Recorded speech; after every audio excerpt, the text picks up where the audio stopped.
Good morning et bienvenue dans cette nouvelle vidéo. As-tu déjà été frustré en prenant des photos car soit tu avais les mauvais réglages, soit tu n'avais pas le temps de les mettre en action et du coup tes photos étaient loupées?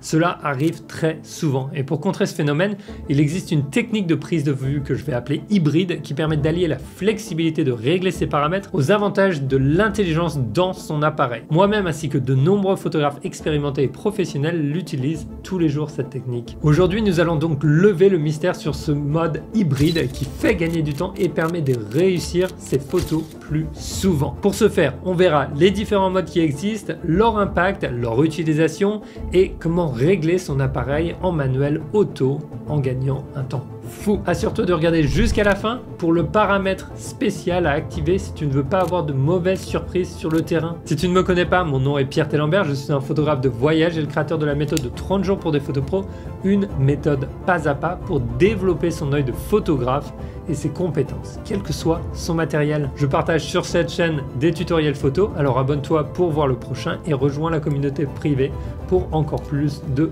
contenu. Ceci étant dit, lançons-nous tout de suite.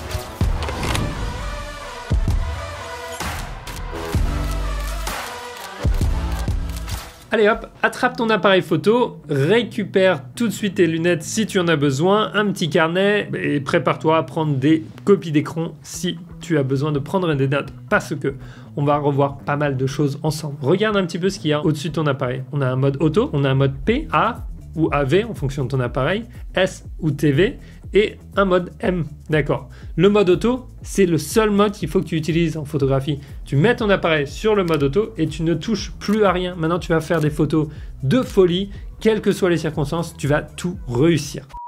Bon, bien entendu, je rigole, ne pars pas tout de suite, je rigole. Mais dis-moi dans les commentaires, as-tu déjà utilisé le mode auto sur ton appareil photo et est-ce que tu as déjà entendu parler ou utilisé le mode P de l'appareil? Je pense que ce serait intéressant parce que j'ai toujours l'impression que c'est un peu le mouton noir. Alors, on a ces modes, on va se concentrer sur A, S et M, d'accord? Et aujourd'hui, on va se concentrer sur manuel. Le mode manuel, c'est le mode divin. Il y a tellement de gens qui pensent qu'il faut savoir shooter en mode manuel pour être un bon photographe, qu'il faut absolument que tous les bons photographes shootent en mode manuel et que si tu ne sais pas shooter en mode manuel ou que tu ne l'utilises pas plutôt, eh ben tu es un mauvais photographe et tu devrais arrêter la photo. Ce n'est pas vrai du tout, d'accord? À tous ceux qui font du zèle sur le mode manuel, c'est pratique, oui, mais dans beaucoup de circonstances, il n'y en a pas besoin. Je connais plein de photographes qui font des photos magnifiques, qui shootent à 95% du temps dans les autres modes. Donc c'est pas un mode essentiel, c'est un mode qui va l'être que pour certains types de photos. Encore une fois, le but pour nous, c'est quoi? C'est qu'on a une vision créative, on a une idée de ce qu'on veut créer, et on va essayer de trouver l'outil et les paramètres dans notre outil les plus adaptés à ces circonstances. Le mode A va te permettre de contrôler ton ouverture, le S ou TV va te permettre de contrôler ta vitesse d'obturation et le mode M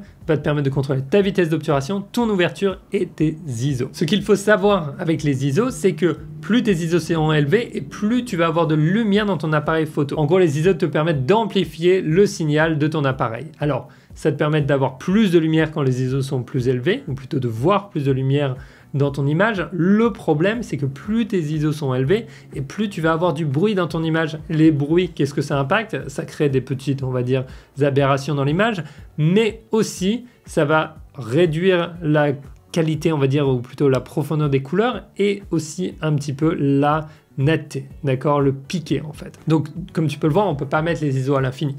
Donc lorsque l'on va shooter en manuel, on se retrouve avec 3 paramètres à gérer: nos ISO, notre vitesse d'obturation et l'ouverture. Notre ouverture gère notre profondeur de champ comme je l'ai dit. Donc on va pouvoir créativement savoir si on veut avoir tout qui est dans l'image net, enfin tout, ou beaucoup de choses nettes, une grande profondeur de champ ou très peu. Et de la même manière, avec notre vitesse d'obturation, on va décider si notre sujet va être figé ou en mouvement. J'ai une petite table que je te mets tout de suite sur l'écran, tu peux prendre une copie d'écran. Les modes semi-auto, ils sont bien, mais dans beaucoup de circonstances, en fait, je veux pouvoir contrôler ma vitesse d'obturation. Par exemple, si j'ai un vélo qui passe dans une ruelle, je veux être à 1 centième de seconde parce que il n'y a pas beaucoup de lumière, mais j'ai besoin de le figer. Je vais mettre à 1 centième de seconde. En même temps, je vais être à f1.8 et du coup, je me retrouve avec 2 paramètres que je voudrais d'avoir bloqués. Mais je m'en fiche un petit peu de savoir quels sont les ISO, quelle va être la valeur des ISO. Pourquoi est-ce que je m'en fiche? Parce que je vais définir et je vais demander à l'appareil de la garder dans une plage qui me paraît acceptable. Donc, ça m'apporte une flexibilité en fait sur le terrain. Je gère 2 paramètres et j'en laisse un à l'appareil à gérer. super. Je peux passer d'une ruelle très sombre à une ruelle plus claire. Je peux passer d'un sujet qui est sur un arrière-plan clair à un sujet qui a un arrière-plan sombre sans avoir à trifouiller en permanence. Et si jamais je me retrouve dans une situation où l'image ne me plaît pas, je peux simplement venir sur ma petite réglette ici en haut et dire plus ou moins 1, 2 ou 3 en valeur d'exposition. C'est-à-dire que je vais augmenter ou je vais réduire finalement la lumière et l'appareil va adapter les ISO en gardant mes deux autres paramètres bloqués. C'est quelque chose que tu peux faire avec la réglette ici ou alors tu as un petit menu en fonction de ton appareil, tu n'as pas forcément la roue, mais tu peux le faire. D'accord, ça s'appelle la réglette de compensation d'exposition, c'est très pratique. Tu peux aussi utiliser le bouton AEL pour prendre une mesure de lumière quelque part, appuyer dessus et revenir à un autre endroit et prendre tes photos. J'en avais parlé un petit peu quand j'étais dans les rues au Népal, parce que j'aime bien utiliser ce bouton pour bloquer mon exposition, c'est très pratique. Donc je suis souvent en fait dans les rues en manuel avec le mode ISO en route. Dis-moi tout de suite dans les commentaires si c'est ce que tu utilises ou pas, ou quel mode est-ce que tu utilises le plus souvent. Je suis assez curieux. Maintenant, la problématique, c'est comment éviter d'avoir trop de bruit dans son appareil. Et bien pour ça, on va venir régler en fait la plage des ISO dans son appareil. Si tu es sur un Sony, je te montre un petit peu sur l'écran comment ça marche. Mais tu peux dire à l'appareil, je veux que les ISO minimum ce soit ISO 100 et je veux que les ISO maximum, par exemple, ce soit 12800 ou 16000 ou 25000 ou 3200. En fonction de ton appareil, tu vas avoir des goûts et des préférences aussi de ce qui est acceptable, complètement différent pour toi.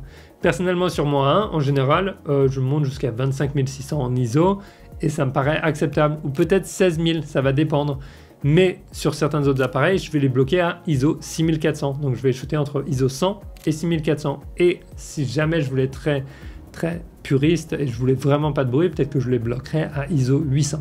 Bref. Tout ça, ça va dépendre de ton appareil. Je trouve que le bruit sur du Sony n'est pas désagréable pour autant, donc ça ne me gêne pas de le pousser un petit peu. Surtout que en post-production, tu peux aussi le réduire avec le logiciel. Alors, une fois que tu as réglé tes ISO, je ne sais pas si tu as déjà remarqué, mais tu as des petites barres au-dessus de certains ISO, par exemple ISO 50, 64, 80. Ce qu'il faut savoir, c'est que cette plage d'ISO, avec la petite barre, ce sont des ISO qui sont étendus, d'accord? C'est pas des ISO natifs, on va dire, dans le capteur, c'est quelque chose qui est calculé, et dans ces modes-là, en fait, tu vas avoir une plage dynamique réduite, d'accord? Donc, on se dit, bah, je vais shooter à l'ISO le plus bas, mais pas forcément, parce que le ISO 50 là, c'est pas un ISO, on va dire, natif, ce qui veut dire que tu vas avoir une plage dynamique réduite. Et pareil pour le mode maximum avec, par exemple, ISO 100 000 ou ISO 51 000 ou 64 000, il va falloir faire attention parce que ils peuvent te jouer des tours un petit peu, ces plages d'ISO. Donc moi, j'essaie de rester dans des plages d'ISO natives. Dis-moi tout de suite si ça a du sens, si ça t'aide, laisse un like si c'est pas déjà fait, et maintenant, tu as peut-être même déjà posé la question dans les commentaires, mais que faire, Pierre, si je suis en train de prendre une photo que j'étais à 1/50 de seconde f de 8 et que tout d'un coup c'est trop lumineux et que je perds mon image finalement parce qu'elle est surexposée et j'ai perdu mon sujet, j'ai loupé ma photo parce que j'étais pas prêt en fait, j'ai pas eu le temps de tout changer. Alors pour ça, tu peux quand même rester avec ton mode manuel. Il y a une technique qui s'appelle Memory Recall qui te permet de rappeler un paramètre de prise de vue en un seul bouton. Alors, tu peux paramétrer ça simplement dans ton appareil. Tu cherches sur le manuel sur Google ou alors pour le Sony, je te montre tout de suite. Ça s'appelle Memory Recall. Tu vas aller dans les prises de vue, ensuite mode de prise de vue, ensuite enregistrement, règlement, PDV personnalisé, prise de vue personnalisée. Et là, tu vas choisir en fait ce que tu veux. Si tu veux priorité à l'ouverture, ensuite tu vas choisir quelle ouverture est-ce que tu veux utiliser. Personnellement, je la règle pas, comme ça c'est la même que j'avais sur le mode manuel. Ma vitesse d'obturateur si je veux.